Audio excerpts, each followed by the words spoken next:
Yo, what up guys, I'm Sammy and welcome back to the Soul Drop, and this is my performance review of the 361 Degrees Big 3 Future. So this is supposed to be the future of basketball. This is 361 Degrees. It's a Chinese company and they actually have they signed some pretty big names, I guess, like Aaron Gordon, Jokic, and also Spencer Dinwiddie, you know? And this is supposed to be their top of the line shoe. They use their best tech in the shoe, and also the price reflects that because this shoe is freaking expensive. It comes in at $200, which is crazy. So yeah, if you guys do want to cop, try to leave a link in the description box. But as you guys all know, or if you guys didn't know, this is kind of like Jokic's shoe. This is what he's been playing, or he kind of plays in like the high top, and for the past couple of games in the playoffs he's been playing in another shoe which will be coming out soon, but this is the shoe that he's been wearing since he signed with 361, which is pretty much like this whole season. Of course, he used to be signed with Nike and he would be wearing the Nike Zoom GT Jump, but he switched, and I don't really think Nike cares because big men don't really sell shoes, you know what I mean? You gotta have the fancy guard, you know, they're the ones that sell shoes, so I don't really think Nike cares all too much. But you know, I guess the Joker's you know, he's a big name, so I guess it's good for 361 degrees. But anyways, how does this shoe perform? Let's find out right now. Let's get it started off with the Tracciones. In this colorway, we have a fully translucent outsole, right? And we have kind of like little circles, or I guess like little dots that are kind of connected. It's a pretty interesting traction pattern. And how does the traction perform? And not that good, guys, not that good. So it's pretty inconsistent, right? So for some reason, just on some certain stops, it would stop pretty well. But then on a lot of other stops, like going forward, going like sideways, like doing lateral movements, sometimes it just wouldn't stick and it would slide around a good amount.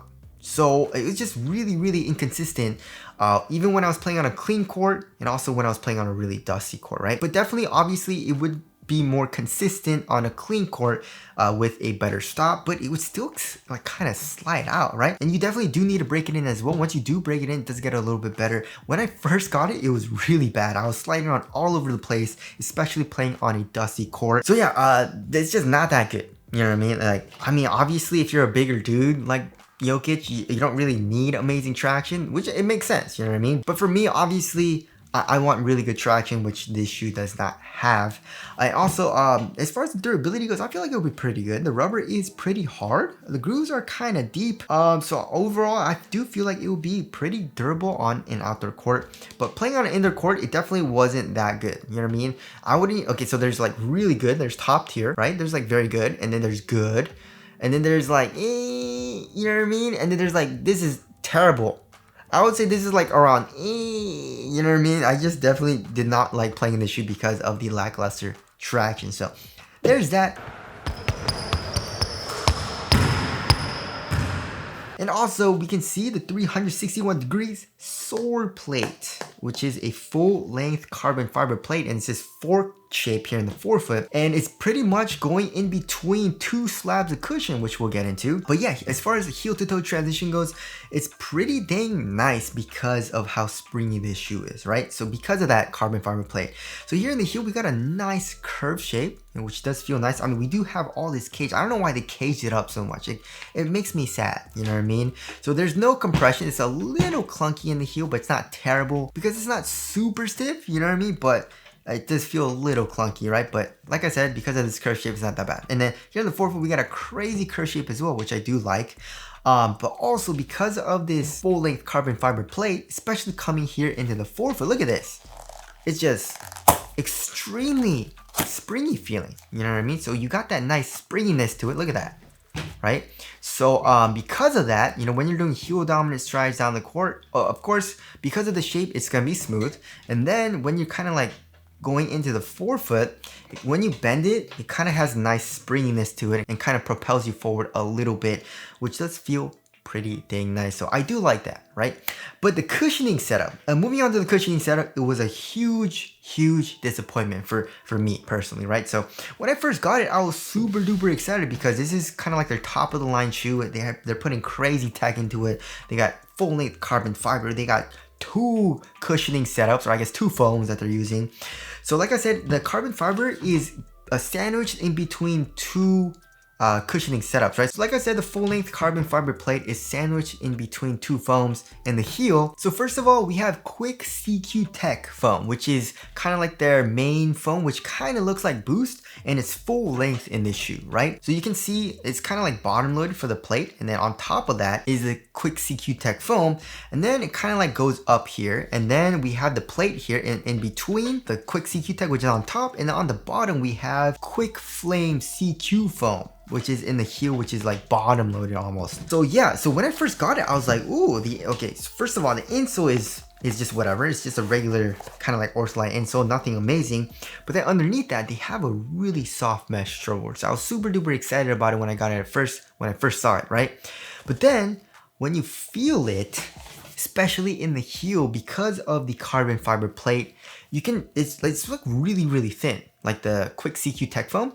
So it's not that nice for step and comfort, especially here in the heel, right? When you press it, you can feel the carbon fiber plate pretty much, and it's just stiff. There's not a lot of compression. Obviously, it does get a little bit better in the forefoot, but it's like not that nice, honestly. You know what I mean? So I was pretty disappointed because like pretty much all the shoes that I've tried that have a soft mesh struggle board is really soft and comfortable for step and comfort and underfoot cushion. But here in the Big 3 Future, it's not that nice. You know what I mean? It's really stiff. And also I really dislike how much they cage this shoe, right? Look at this. Look at all this cage in the midsole. You know, it's a little bit exposed right here, I guess, but that's not gonna do anything. And also on the medial side, that's not gonna do that much. So yeah, it's not that nice. Like even impact protection wasn't, I mean, it's adequate, you know, but it's not amazing. Step and comfort, not that nice. Is it bouncy? Not that much, you know. You don't have really that much compression here in the heel from the midsole either. I guess the only good thing is like it's responsive and you have pretty good cord feel, but like for how much they put into the shoe as far as tech goes, it's not that nice, which kind of disappointed me. So yeah, there's a cushioning setup there. Moving on to the upper. So also for the upper, they're using a lot of technology apparently, right? So they're calling this the silk upper, right? And it's basically carbon fiber. It's a carbon fiber woven upper, right? So it's basically carbon fiber strands, which is pretty dang cool. You know what I mean? So obviously it's going to be very resilient. It's going to be durable, but also very supportive, right? Look at how airy it is. There's a lot of kind of like holes in it. It's a very like open mesh material, you know, made of this carbon fiber weave. But obviously there is an underlaying material as well, and also a little bit of fuse on top of the toe box right here. But overall it's still extremely thin, but yet very supportive. Conforms to your foot pretty dang well, so I don't really have any issues with that. Also, they're calling this the More Fit. So it's kind of like 3 fingers on the lateral and medial side that the laces go through, which is like a pretty stiff plastic, and that'll be good for support, I guess, here in the forefoot. We also do have some Flywire cables. I mean, obviously Flywire is Nike, but I feel like everyone just calls it Flywire because I don't know, it's just, I call it Flywire. Anyways, we have that. You can see it kind of exposed right here. The tongue has no padding. It's a half booty constructed tongue, giving you a better overall one-to-one fit, but I wish they would have added a little bit of padding, you know, for $200. You know what I mean? Especially with this kind of like material, it's not the best, you know. And then for the ankle area, we have very minimal padding on the sides, but where your Achilles is, like in the back of the shoe, we have a little bit of padding. So yeah, honestly, like the quality doesn't seem that good, even though like they're using carbon fiber like strands of material. It's not the best for quality, I would say, especially for $200. But it is supportive, it's thin, it conforms to your foot very well. So I liked it on foot. So there's the upper there. Moving on to the fit. So I went true to size, and this shoe fits me really well. But honestly, I would say it's a little too snug for me, just a tiny bit. So for my hoop shoes, if you guys didn't know, I like a really snug fit. So when I was hooping in these, I didn't really mind the fit all too much because like I said, I like to have a very snug fit when I'm hooping. But when I was casually just walking around in these, you know, obviously like when I test shoes, I like to walk around in it as well. Like when I'm going out, like grocery shopping or walking the dogs or whatever.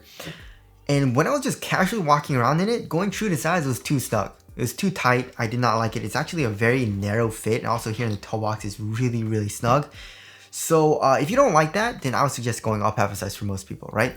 But if you do like a really snug fit only for hooping, you should be fine going true to size. Playing basketball, nice fit, nice snug fit, almost a little too snug, but when I'm just casually walking around, it's a little too snug. So there is the fit there. Moving on to the support and lockdown, it was really good, right? For lateral containment, you can see all the lateral cages, right? You can see this pretty much the cage that cages the cushion. It kind of comes up acting as a sidewall here in the midfoot and here in the forefoot for lateral containment, right? Lateral support. And also, like I said, because of these 3 fingers for the Morphoot lacing system, that also does add a little bit of rigidity here in the forefoot / midfoot. Also, we had the fly wire. And then here in the heel, we had the kind of like a sidewall as well for the cage and an internal TPU heel counter. So lateral containment, your foot is not coming out of the footbed at all. Lateral stability is also really good. We have a very sharp outrigger. It's a very wide base and you're pretty dang low to the ground. And once I tightened the laces, I was good to go. My foot was locked into the shoe and my foot was not moving around at all. So overall, support and lockdown is really good. That's a strong suit of the Big 3 Future, right? And now moving on to the weight of the shoe. It's not super lightweight. It's actually a little bit heavier than average, right? It's 12.75 ounces. Let's check the other shoe. 12.65 ounces, right? So the average weight of my shoes is around 12.5 ounces. So it's just a tiny bit heavier than average. So it's not super heavy. It definitely does feel a little bit bottom heavy, especially because of all this cage and kind of does protrude out a little bit here, right? In the back of the shoe. But yeah, the overall upper is really minimal, which I do like. But did I feel quick playing in this shoe? No, because the traction wasn't that good, right? Which was a huge bummer. I definitely feel like I would have liked the shoe a little bit more if the traction was better. Even with like the very disappointing cushioning setup, I definitely would have liked the shoe a lot more if the traction was just way better, you know what I mean? Which was not the case. So there's that. Moving on to the ventilation, really good. You know, you have a lot of airflow. You can see it's basically see-through here in the midfoot. Also here in the toe box, you do have pretty good airflow as well. And also through the tongue, it's like a really thin mesh material. So ventilation is really good. And as far as the aesthetics go, it's okay. It's definitely not my favorite. I definitely feel like the Big 3 5.0 Quick Pro looks better. You know what I mean? This shoe, it looks okay. So tell us what you guys think of the aesthetics down in the comment section below. So wrapping things up, yeah, for 200 bucks, no. And even if it was 150 bucks, no. The traction, not good. Cushion, not that nice. The material is pretty nice. Support's amazing. But obviously for me, I need nice cushion and I need good traction. And which this shoe did not have, you know. So yeah, they have a lot better shoes for a better price. You know, the AG4 is really nice. It's only 130 bucks. The Big 3 5.0 Quick Pro, yeah, it's a really long name, but that shoe is really nice as well. $50 cheaper than this shoe. I guess, you know, if you're a bigger dude, it's good because it has really good support. But again, like, wouldn't you want a little bit more cushion? And like I said, this cushion was not that nice, you know. So yeah, I did like the heel to toe transition and how springy it felt, but that's about it. So anyways, that about concludes my performance review of the 361 Degrees Big 3 Future. Basically Jokic's shoe. It's not a signature shoe, but it's a shoe that he wears. I would not recommend it to you guys. And like I said, they have a lot better options. Like 361 Degrees has a lot better options. But again, if you guys do want to call, try to leave a link in the description box. But that's it. Thank you guys for watching, and I'll see you guys in the next one.